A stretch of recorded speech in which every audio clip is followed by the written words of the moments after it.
Hi, I'm Jeremiah. Welcome to Up at Night.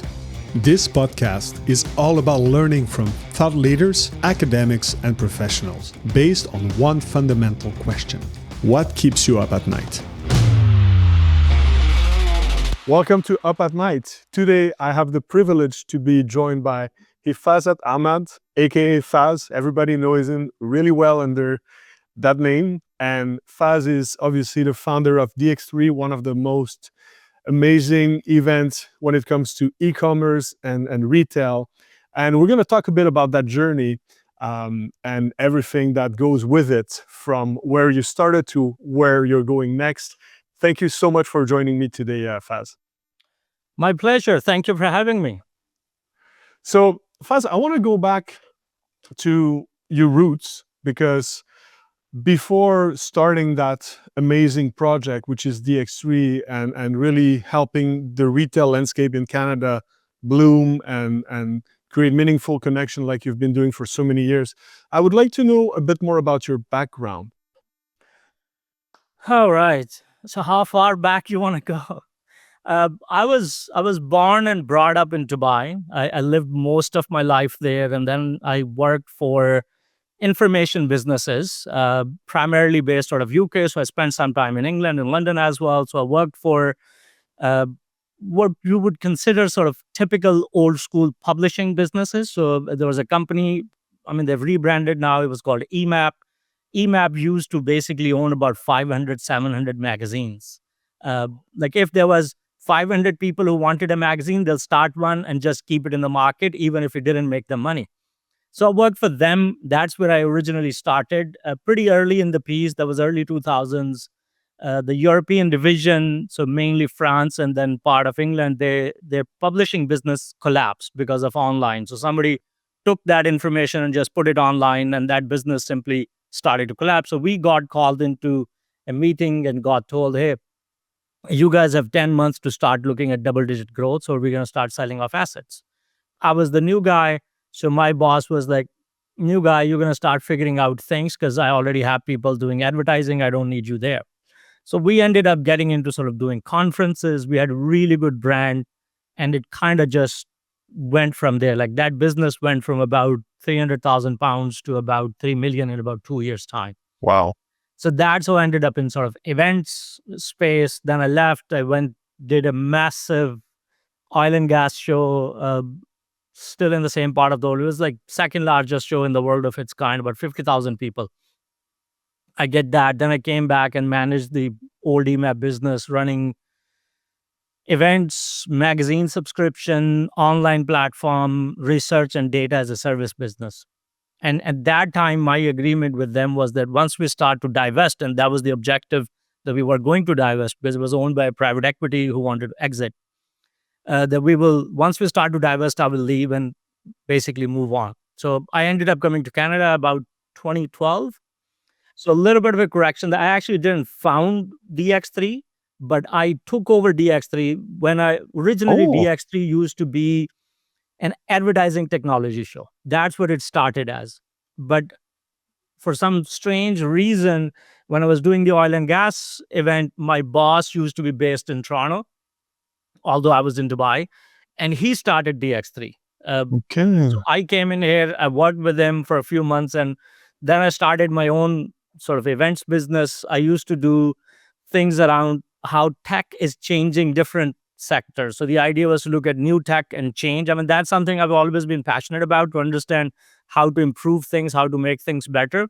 So I used to do things like IoT, big data, health, IoT, big data, municipal. So I used to do a smart cities event, health, industrial, that kind of thing. And then I had an opportunity to sort of basically take over DX3 about 10 years ago.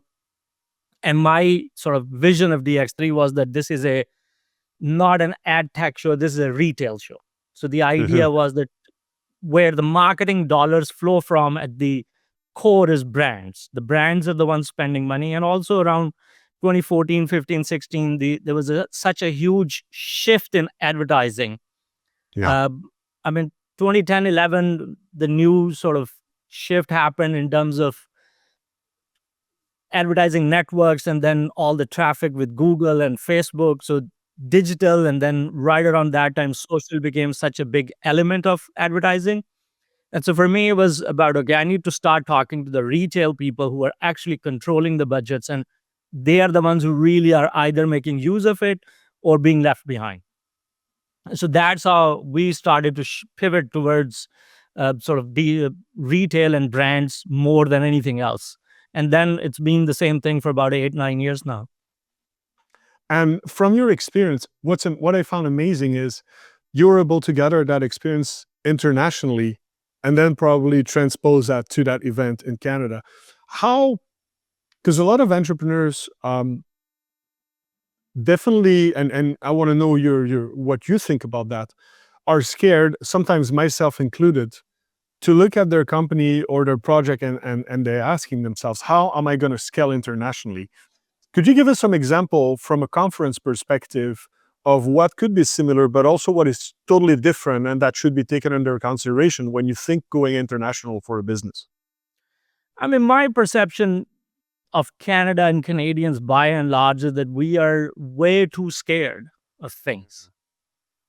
Uh, and also, so I mean, when I came here, so I reached out to a bunch of publishing businesses in Toronto to talk about that. Hey, like, you are going to suffer in the next few years. Your advertising base that you think is very, very stable is going to collapse. It's not a question of if, it is only a when. Yeah. The kindest people who I met were the ones who took me seriously, but just said, our hands are tied, we can't do anything. But I've also met people here who were kind of basically laughed at the idea as like, no, no, no, Canada, like the magazines are not going anywhere, the print is not going anywhere. And then 2 years later, that market did collapse. Yeah. We live in, like, in Canadians live in this kind of strange bubble. We think we are something special. The reality is that if you go like Dubai or China or Singapore or anywhere else, they're living in 21st century. We're still living in 1990s. Like, some of the things that just don't make sense. We're too scared. We need to explore. The market is interested. There is a place for anyone to go outside. So I mean, I was in Dubai last year. So within the retail space, I mean, Dubai is obviously one of the hot spots for retail, massive malls. Like, one of the few places where malls are still attracting like 1 billion people footfall for a country the size of 5 million. That's remarkable.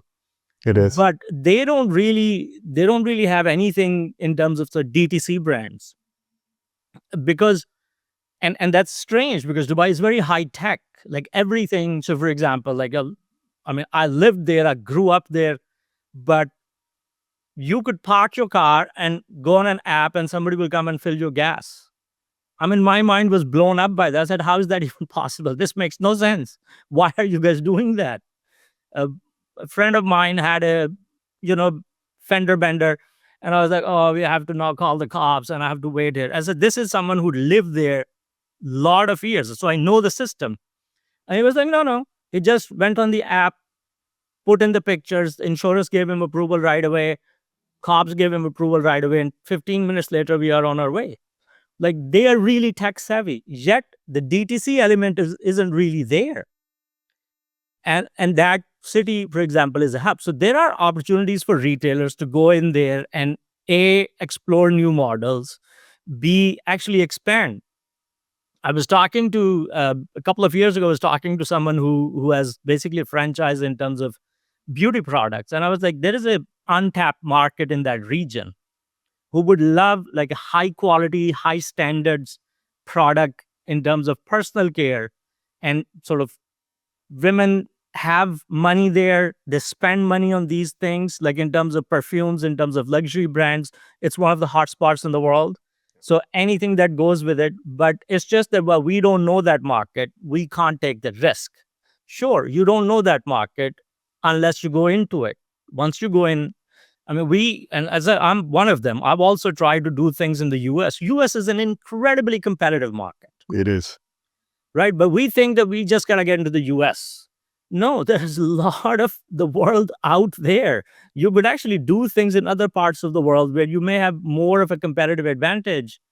I mean, the standards in Canada are very, very high in terms of regulation, in terms of your policies. And that is something Canadian businesses ought to look at, right? So if we are going into a market saying, hey, we are environment friendly, there is trust that this is actually environment friendly and not just a name, not just a label. If we say that we've gone through XYZ testing of the product, people trust that, oh, Canadian standards are high. If they're saying we're tested, this is genuinely tested product, so they trust it. But we just, I mean, I feel like we just sort of limited by own fear. We just think that we are just Canadian, which is like, if you look at Australia, same size in terms of land mass, almost similar size of population. Australian brands have been going into Asia for decades now. It's true, huh? Australian brands are in sort of China, Dubai, Southeast Asia, South Asia, all the way up to England, Europe. We don't do that. I think it's a curse in a way, and to a degree blessing, that we are right next to such a large market that we also don't feel the need to go anywhere else, because a lot of our business is with that market. But it's also in a way sort of a curse, as we are seeing right now, that that market can also shift. So one of your, from what I hear, one of your advice would be, of course, it seems to be easier at first hand to go in the US, which I agree because geographically it's closer. But you're absolutely right. It's such a crowded and competitive Yes. market where money flows through startup like anywhere else in the world. So you better have a lot of fundings to make a little ripple in the US market. Whereas certain country that might not be as close geographically might be a land of opportunity that we tend to be scared to explore just because, of course, there's a difference in culture, the distance. Talking about that culture and people, you've had employees and you've managed large team organization that have millions of revenue in Middle East, in Canada. How does management skills and leadership skills are different from managing, let's say, in Dubai versus managing, let's say, in Canada? I mean, I feel in that sense, Canada was more, to put it sort of directly, I could be a lot more blunt with people in Canada, Okay. because it's expected that it's a job. You are here for 8 hours a day. You're being paid this amount. This is what you're supposed to do. I mean, by blunt, I don't mean being rude, but I can be very, very clear with it. In Dubai, it was a little bit, you had to be a little bit more sort of tactful in terms of not sort of make them feel as if they're your employee, because then it becomes very authoritative. They'll still do the job, but you don't want to come across as sort of theory X, that I'm very authoritative boss, do as I say. So you actually really had to get them to buy into what you wanted them to do. In Canada, a lot of that is almost understood. Even if they don't agree with you, they'll still go and do what you need them to do. And the communication in Canada is a lot easier, in a sense that it's a lot more open. Yeah. Similarly, the employees can really tell you what they think, because it's not thought of as, oh, well, they're criticizing me. No, no, it's nothing personal. It's the business, that's their opinion, that's your opinion. You resolve it and you move on. In Dubai, it was a little bit more that you had to be sort of more sort of coddle them almost, that, hey, I don't want to hurt your feelings, but this is what I need you to do. That was the only difference. Otherwise, the principles is the same. Like that, wherever you are in the world, it's not like capitalism is the same. You're going to follow the same management principles. You're following the same sort of business principles. So overall, it doesn't really make that much of a difference. But yeah, I mean, little bit of nuance here and there in terms of, I felt Canada was a little bit more sort of direct. I could be more direct, and people were like, "Yeah, okay, this is business. Like we understand. It's a job. We don't need to sort of deep that much of that." Uh, I felt like Canada has more structure to it. It's Okay. less chaotic. Dubai was a little bit more chaotic in that sense. But that's also part of what Dubai is as a story, because they're going to build a new city in 5 years. They're going to build a new city in 5 years. So there is chaos as part of it. Like every time you go, things are going to be different. Canada, you can rely on things. Say, okay, I know this is happening. This will happen. It will happen. So I don't have to worry about those things. Interesting. Interesting. And now that you've built a conference that have that is renowned, that people know all across Canada. And you've been through a lot. The pandemic, you've been, right now there's a lot of uncertainty in the market. The year of the mobile that lasted 3 years. Like you said, the shift from print to digital. What would you say? Because people don't realize, but having a conference is extremely complex, and it is also a very crowded market where there's a very small amount of dollar being invested by company going to conferences, and they're becoming increasingly picky to choose which one they're going to. So how did you build that success? And when you started, or when you took back DX3, what was your definition of success at that moment? So for me, it was always that I wanted to be in the retail conversation. As in, I wanted to go down to the basics of where is that industry going. So one of the advantages we had at DX3 was that we are like, I never really focused a lot on sort of legacy retail in terms of brick and mortar, real estate element of it, footfall part of it. I was only really interested in how you moving product. And in a way that was all, I mean, it was very, very hard. I was like DX3 2020, we did day one and had to shut down day two because of COVID. I remember. So that was extremely difficult. Yeah. And that was basically 2 days prior to before the city shut down things. And it was, I mean, mainly there was another event happening. The prime minister was there, the premier were there, and they found 3 cases during that event. And we were basically 24 hours later. So it was the same staff, same catering staff, same security staff. And in sort of good conscience, I just could not carry on with that, which is, we know that there has been a spread at the venue. We just cannot continue with it. And then 2 days later, and at that time, I was told very clearly that I'm doing this basically unilaterally because the city had no instructions out at that time. It was 2 days later that the city shut down, basically the whole country shut down. So that was very, very difficult to do that. But the focus was always that, okay, what is innovation? What's happening in retail? What is happening in the brands? Like we've seen changes in agency dynamics. We've seen changes of new agencies coming up from the digital and the social side. Your traditional sort of large agency groups have had changes. Your Walmarts and Loblaws have started up their own shops, their own marketplaces. Like these were not things that you were talking about even 5 years ago. Like no That's one would have true. thought of that in 2019. It was unheard of. Uh, so for me, I said I'm attracted towards change. I want to understand what is change, why is it happening, how does it culminate. So for me, innovation change was always interested. You always want to look at agile, sort of quick businesses that are able to pivot pretty quickly. And that was of interest to me. So I thought I want to talk about those things. I want to understand why is marketing spending money where they're spending. What's the return on that? I want to understand why certain businesses succeed and the certain others don't succeed.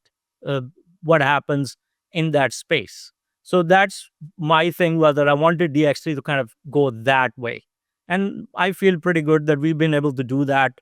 Uh, People come in, they have a good value in terms of they find value in terms of what they're listening to, what sessions they're part of. As long as they're happy with it, for me, that's a job well done.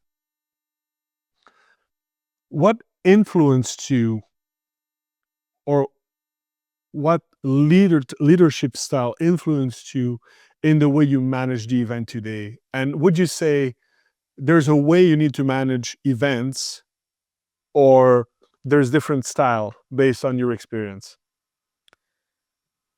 I mean, it's a project management more than anything else, Okay. right? Like you need to be responsible for every part of it, from your delivery, which is sort of your operationally, your venue, your food, everything, your sales, how much money is coming in, how much money are you spending, Yeah. and then obviously people. I feel like the kind of thing we do, you've got to have an understanding of the industry in terms of you need to genuinely be a curious person to know what's happening. Why is that company doing this particular thing? What did they get out of it? Why did they launch this campaign? Why are they abandoning one practice and applying the second one, right? You genuinely need to be interested in that sort of understanding of whatever industry you want to be in, to know what is happening in that industry. It's not just about what are the big players doing, right? So it's also about, okay, how are smaller players doing? Like 3 years ago, 4 years ago, no one would have thought the impact TikTok will have. Yeah. Right now, you have agencies that are solely focused on TikTok, not social media, just one marketplace. Uh, Instagram is launching a basically Instagram shop as a reaction to TikTok shop, right? So you need to understand, like, you have to be genuinely curious about these things. That, okay, why is it happening? Who's benefiting from it? How does it work? And as long as you have a genuine interest in it, you'll be able to figure things out in terms of, oh, well, we can showcase it, because everything else is just packaging. You could do that over online, you can do that in person, you can do that in a smaller breakfast briefing, you can do that in a large ballroom. Like, that's Yeah. just packaging of how you do it. But at the core of it, you need to understand why something is happening and have a genuine interest in that. And then this is for me, like, when I hire people, if they're not curious, they're gonna struggle to work with me, because I want to sit and talk about, hey, do you see that happen? Like, what happened? What do you think? We don't have answers to what happened. Like, we don't know why Hudson's Bay is gone the way it's gone, but I want to have a conversation and hear some ideas of what happened. So yeah, you have to have an interest in that industry and have sort of passion for it, and you should be okay. I love that. Being curious is definitely one of my mantras as well. I think the moment you lose that curiosity, you're probably due for a change. Yep. And thank you for sharing that. Faz, let me ask you: is there an experience or a moment that really shifted your perspective? A moment that really made you grow personally and professionally as well. There is a moment, but it's not the kind of moment people want to generally hear about. But for me, the moment is the other way around, which is 2008 financial crisis. We went through it and the challenges that came after it. So the last time when I was employed by someone, as I was basically a chief commercial officer running about a $50 million revenue line, we were in the process of divesting that business. And Yeah. as the person for revenue who was responsible, I had to make sure that money is coming in every single day. And I had a lot of people in that team. It was about a 40 people team, a lot of people who I've known for a number of years, a lot of people I had brought into that team. And it killed me that I couldn't tell them what was going on, that I was constantly putting pressure on them to deliver the numbers when I knew in the next 2 to 3 months I'm going to let go of some of them. Because when you're trying to sell a business, every dollar that's going to the bottom line is worth 10. Yes. And if your bonus is attached to achieving a certain number, and that sort of, I almost felt like that hypocrisy, it killed me. And that put me off sort of large corporation, typical sort of your create something, sell it, keep away from employees, don't tell them. It completely put me off of that model. So for me, it was okay. After that, I was like, I want to be in a small business environment. I don't want my fate to be determined by someone sitting 5,000 miles away from me looking at a sheet of data. And for Yeah. them, I'm just another number. Because that's basically, I was the person who was doing it, but I was also being told that, okay, these are the people you need to go this quarter. Because we were also obviously bottom 10% of your sales team goes out every quarter. So Yeah. I was constantly hiring, constantly letting go of people. But at the end of the day, they're people. Like, I had a sales guy who was fantastic. He had a really bad quarter, nothing to do with him. The market shifted in a way that he could not do it. He'd been achieving his targets regularly. He'd just gotten married, just got a car, just got a house, and he was super happy. And I knew that in 6 months' time, I have to let him go. And it just, for me, that was the moment I said, no, like, capitalism has to do better. It cannot be just about a number. You need to have more to it than that. So that's also when I started to think more sort of, I want to be a social conscious capitalist. So, like, things I used to do within the health space, I would bring in people for free, because I know their jobs are going to be at risk in 5 years, 6 years time. The least I could do for them was for them to get exposed to that, and know that, okay, in 4 or 5 years' time, if I don't upskill or look for alternatives, I'm going to be at risk. And it's the same thing with DX3. I do bring in a lot of people for free for them just to get exposed to what's happening, right? Like you are going to, I mean, AI is not going to do what we think it's going to do, but it will take out a lot of basic mundane tasks. Yes. If you are one of those people who are performing that job right now, you need to either upskill yourself or look for alternatives. So, and you won't know that unless you're in that space, listening to people telling you how are they using it. If a $50 million business owner is telling you that, hey, we are using it to basically write our press releases, or we using it to do our scheduling. If you are the person who's responsible for schedules of the meetings, or if you are the person whose job it is to basically meeting minutes and stuff, and all of that is now recorded electronically and through AI, you need to start looking at options. Even if it means, okay, you need to become the best person who can control that and manage the AI element of it, or something else.